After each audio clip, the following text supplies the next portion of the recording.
At its peak in 117 AD, the Roman Empire spanned 2 million square miles.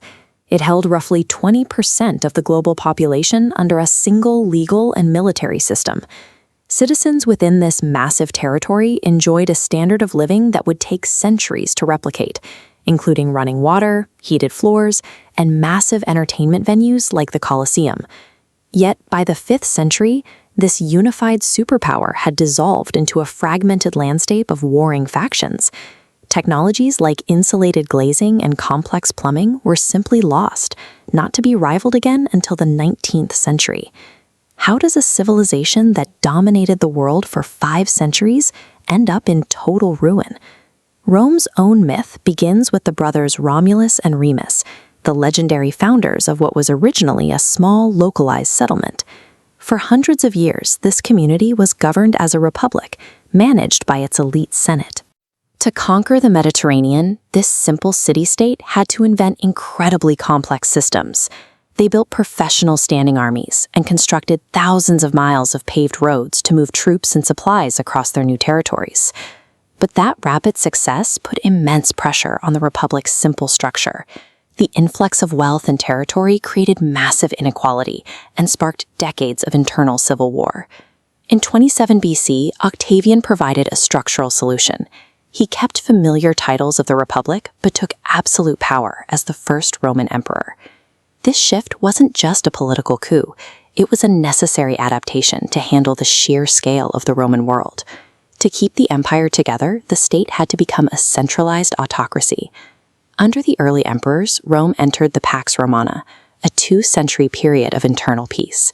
This golden age was aided by the Roman climatic optimum, a stretch of warm, wet weather that allowed agricultural production to boom. This surplus of food and money funded massive engineering feats, like the elaborate aqueduct systems that delivered fresh water to millions of urban citizens. This illustrates complexity theory. When Rome faced a problem, be it border security or urban sanitation, it solved it by building a more elaborate and expensive system. However, this complex machine required a massive, continuous influx of wealth. For centuries, that bill was paid by foreign conquest, the plunder of new lands, and the capture of millions of slaves. This prosperity wasn't a sustainable equilibrium. It was a consumption engine that depended on constant growth to survive. In the 2nd century, expansion stopped. Rome reached its natural borders, and the influx of new wealth and cheap labor from the frontiers dried up. This created the slave energy paradox. Without new territories, the labor supply contracted, stagnating the economy. While conquest income disappeared, state costs didn't change. The red line represents the massive fixed costs of maintaining the bureaucracy and military. To pay its mounting bills, the state began debasing the currency, mixing cheaper metals into coins. This triggered hyperinflation, eventually reaching a staggering 15,000%. As the economy buckled, wealthy elites retreated to private country villas to avoid taxes. Bankrupt and desperate, the central government stopped recruiting its own citizens and began hiring barbarian mercenaries to defend the borders. Internal decay and the collapse of the currency left the empire fragile. Long before the final invasions, the state had lost the ability to defend its own foundation. Systems that are overextended and rigid struggle to absorb external shocks. By the late 4th century, the Roman state had no margin for error. Then, the climate shifted. The late antique Little Ice Age brought rapid cooling, devastating the harvests that provided the empire's remaining tax base.